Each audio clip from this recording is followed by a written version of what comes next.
Bueno, Rubinstein, por cierto, hoy el día, la jornada está atravesada por lo que pasó ayer en la calle Juncal y Uruguay, allí cuando estaba llegando la vicepresidenta a su casa.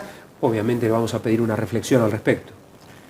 Es de una gravedad institucional inusitada, es terrible, la verdad es que choquea a cualquiera que ve incluso las imágenes que se han mostrado. Y hace, por supuesto, reflexionar muchísimo de lo que está pasando. Lo que primero hay que hacer es esclarecer el hecho, es decir, saber si esta persona es un desequilibrado, actuó solo, había algo detrás. Claramente hay que investigarlo hasta las últimas consecuencias y ver de qué se trata. Y creo que hay que separar la paja del trigo. Es decir, una cosa es lo que le ha sucedido a la vicepresidenta, que es una barbaridad. Es una barbaridad y la verdad que, digamos, claramente la violencia es el límite.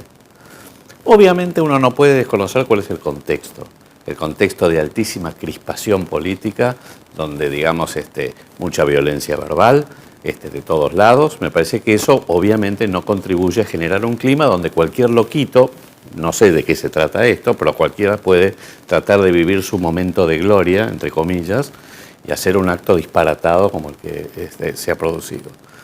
Pero claramente el contexto ayuda.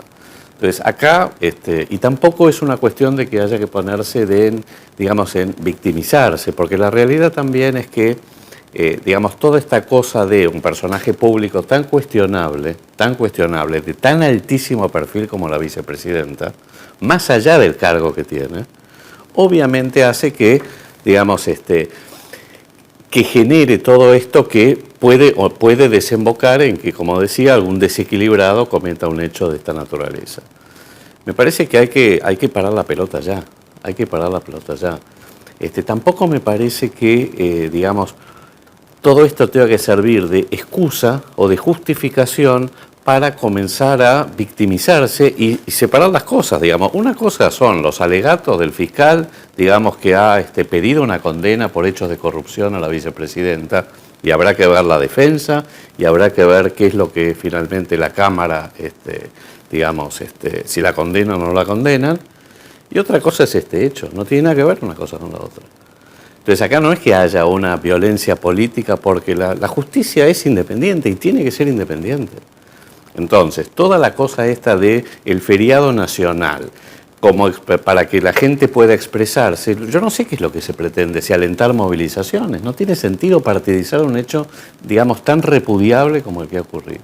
Entonces me parece que hay que tranquilizarse, separar la paja del trigo, y los hechos, que tienen que ver con hechos de corrupción que se le están imputando a la vicepresidenta, los tendrá que decidir la justicia, punto. No son hechos políticos, no puede todo analizarse desde el cristal político. Uno tiene que entender, más allá de que obviamente, justamente, además, si hay algo que ha hecho el kirchnerismo es, judicializar la política y politizar la justicia, lo cual genera todo este estado de sospecha sobre lo que dicen los fiscales o los jueces. Bueno, hay que sentarse y esperar cuál va a ser el veredicto de la justicia respecto a esos hechos que se le imputan a Cristina. Y, por supuesto, repudiar esta barbaridad que ha ocurrido y saber qué pasó, quién es esta persona, si responde a alguien, si está solo, en fin. Todo esto es lo que tiene que esclarecer la justicia. Bien, están escuchando ustedes a Adolfo Rubinstein, exministro de Salud, bueno, que anoche estuvo exponiendo una charla aquí en la Cámara Empresaria, entre otras cosas sobre la necesidad, ¿no?, de reformar el sistema de salud. Cuéntenos un poco cómo fue la charla. Había mucha gente atenta a lo que usted planteaba. En realidad, yo creo que sí, todo este tiempo de pandemia que estamos viviendo todavía, pero que sobre todo vivimos a lo largo del 2020 y del 2021 y parte de este año, ha visibilizado como nunca antes a la salud pública como algo importante en la agenda social. Hasta ahora la salud pública no figuraba siquiera en los primeros puestos de las preocupaciones sociales. Pero claro, obviamente la pandemia mostró, cuáles son, por un lado, las fortalezas del sistema de salud de nuestro país y su resiliencia, pero por otro lado sus limitaciones y sus problemas. Y esto de alguna manera, de nuevo, esta visibilización que hubo con la pandemia de que hay que de una manera u otra encarar una reforma sanitaria, como tantas otras reformas que tenemos que tener en nuestro país para sacarlo del atraso y la decadencia, bueno, fundamentalmente han puesto nuevamente a la salud dentro de no digo las primeras prioridades, porque obviamente hoy las prioridades son diferentes a las que había por ahí hace 1 o 2 años, cuando estábamos en pleno, digamos, eclosión de la pandemia, pero claramente hoy se empieza a visualizar por parte de toda la sociedad a la salud pública como una política social que permite disminuir las brechas de inequidad y sobre todo el hecho de que, digamos, la probabilidad de enfermar o morir en nuestro país todavía depende del lugar donde uno nace, donde uno vive, de la cobertura sanitaria que tenga o del nivel socioeconómico. Y claramente eso es inadmisible. ¿No se alcanzó en el gobierno de Macri a hacer esta reforma? No, la reforma no. Esta reforma, digamos, necesita, por un lado, grandes acuerdos políticos, muchísimo consenso, como cualquier otra reforma, como la reforma laboral, como la reforma tributaria, como la reforma educativa. Digamos, no es posible hacerla ni siquiera en un solo mandato, ni en un solo gobierno, ni con un solo ministro. Esto requiere alto consenso político. Por supuesto, no alcanzó. Pero el problema de la salud pública y el problema de la fragmentación, de la desarticulación, de la ineficiencia, de la falta de equidad, de las disparidades sanitarias que vemos en nuestro país, tienen que ver con décadas en donde no se abordan las cosas que hay que abordar. Y definitivamente de lo que hablamos ayer es un poco cuáles son los ejes programáticos, estratégicos que estamos trabajando desde mi espacio político, que es Juntos por el Cambio, para abordar las cuestiones más importantes de la agenda sanitaria. La fragmentación del sistema de salud, la falta de eficiencia, de equidad, de calidad, los problemas que tenemos hoy con algunos bienes sociales como los medicamentos, por ejemplo, la falta de políticas de medicamentos en nuestro país, el avance hacia lo que nosotros sí hicimos en nuestra gestión, que fue promover la salud universal, es decir, tratar de llegar a todos con los servicios necesarios y sin que, digamos, la utilización de esos servicios signifique afrontar penurias financieras, por ejemplo, todo lo que tiene que ver con las políticas de recursos humanos. ¿Qué médicos necesitamos en la Argentina? ¿Qué especialidades? ¿Qué otros profesionales? ¿Qué equipos de apoyo? Bueno, todo eso es de lo que hablamos ayer. Habló usted varias veces o mencionó la palabra fragmentación en el ámbito de la salud. ¿A qué se refiere con eso? Nosotros tenemos un sistema de salud que está segmentado. Tenemos un sector público, la seguridad social, las obras sociales nacionales, provinciales, el PAMI.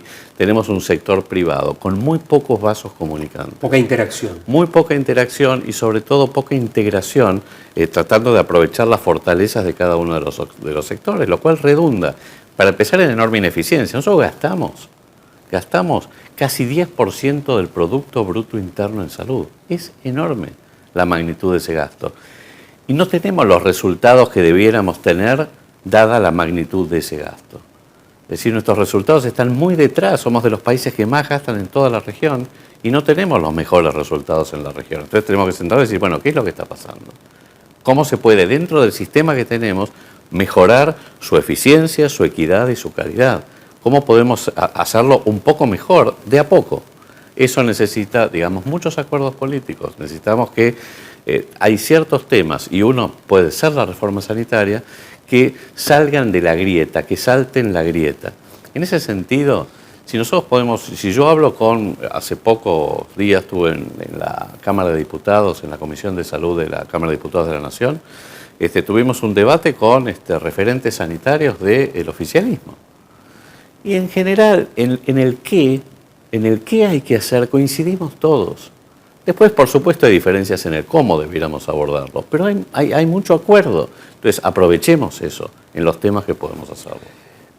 Aquí en Tandil, como en muchos lugares, está la problemática de falta de médicos, digamos, en Buenos Aires, en La Plata, en universidades de todo el país, se reciben muchos médicos, especialmente Buenos Aires, Gran Buenos Aires, donde es de alguna manera un emisor de profesionales.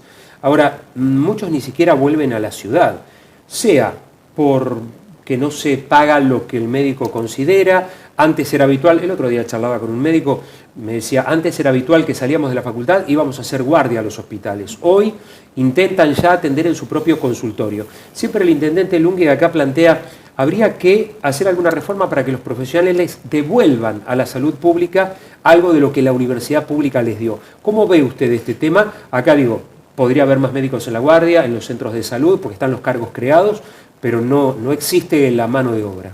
No, yo ayer justo hablaba con el intendente Lunghi sobre ese tema. Sí, es algo que debiera considerarse en aquellos que estudiamos en las universidades públicas. Digamos, cómo devolver, digamos, porque bueno, el hecho de que la universidad pública sea gratuita no es que sea gratis. No es que sea gratis. La pagamos todos. Claro, la pagamos todo, entonces hay que devolver eso. Así que es algo que, y en muchos países, inclusive en nuestra región, esto se hace. Así que no me parece, digamos, es una idea que habría que trabajar. Además hay que trabajar en una política de remuneración y de incentivos clara. Digamos, el personal de salud está muy mal pago. Está muy mal pago. No digo que esto ocurra en Tandil, estoy hablando en general. También. También. Bueno, por eso no conozco la actuación en Tandil. El intendente Lunghi me decía que no se pagaba tan mal, por lo menos las guardias o algunas cosas. Depende por ahí cuánto tiempo le dedique el profesional, digamos, pero en general no son lo suficientemente remunerados para que eso sea atractivo.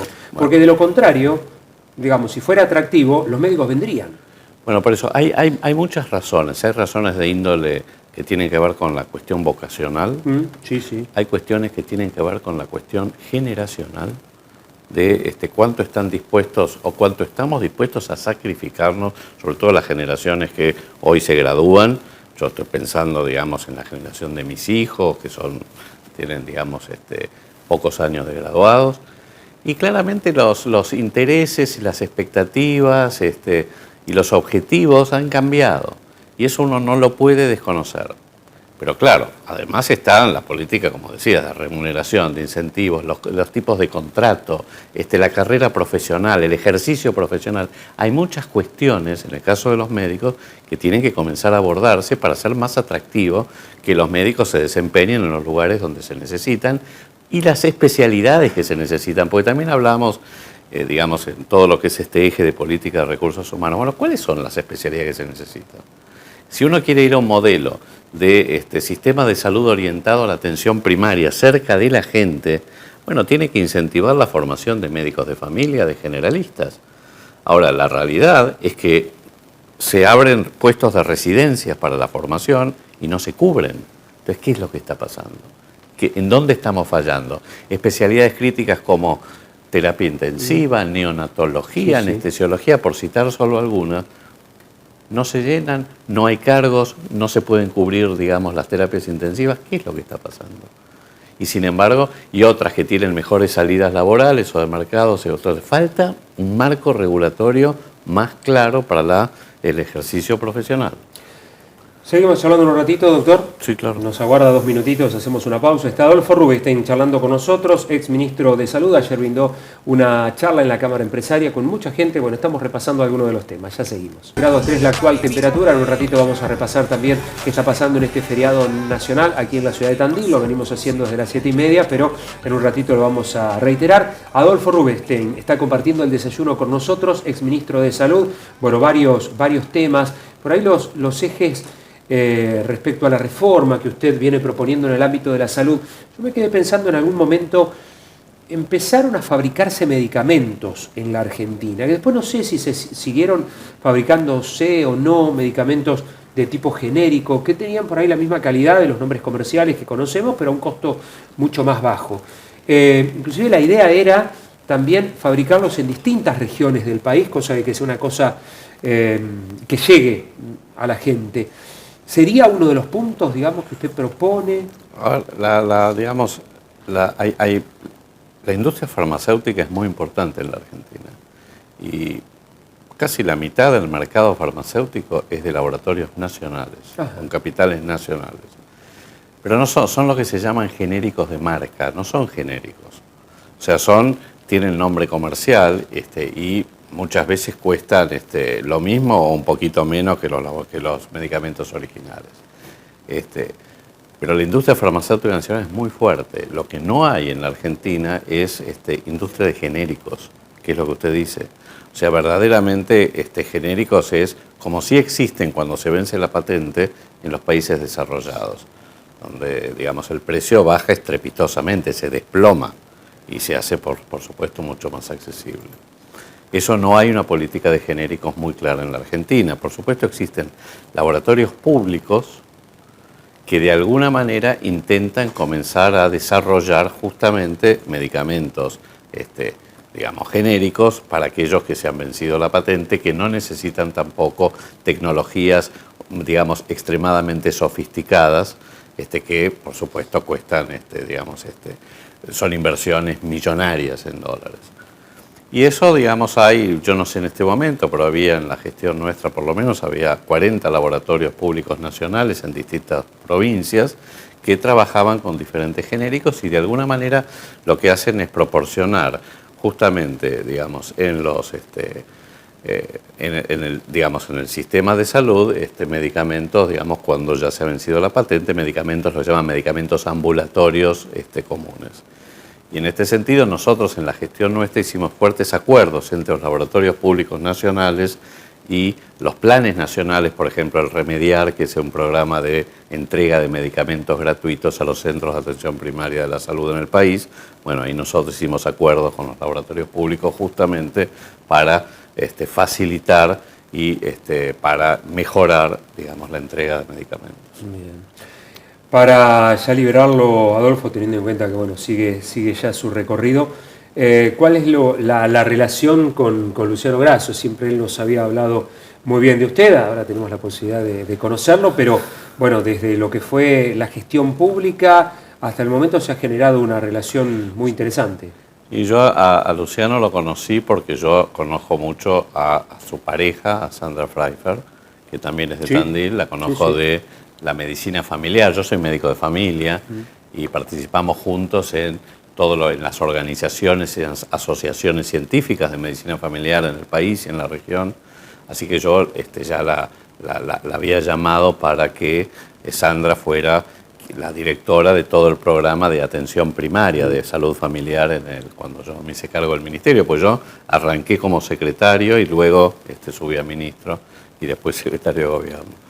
Pero en ese momento, ahí lo conocí a Luciano, teníamos una visión muy parecida a lo que era la ley de salud mental. En ese momento había muchísima controversia, y sigue habiendo muchísima controversia con la ley de salud mental, con cómo se reglamentaba, por qué no se implementaba, charlamos, y la verdad que coincidimos en casi todos los puntos, y ahí le ofrecí que fuera el director nacional de salud mental y adicciones de mi gestión, y a partir de allí trabajamos una relación que seguimos hasta ahora. Los dos somos radicales, además, así que trabajamos también en la Fundación ALEM, que es la fundación, digamos, que junta los equipos técnicos del radicalismo, así que bueno, venimos trabajando y sí, claro, somos muy amigos.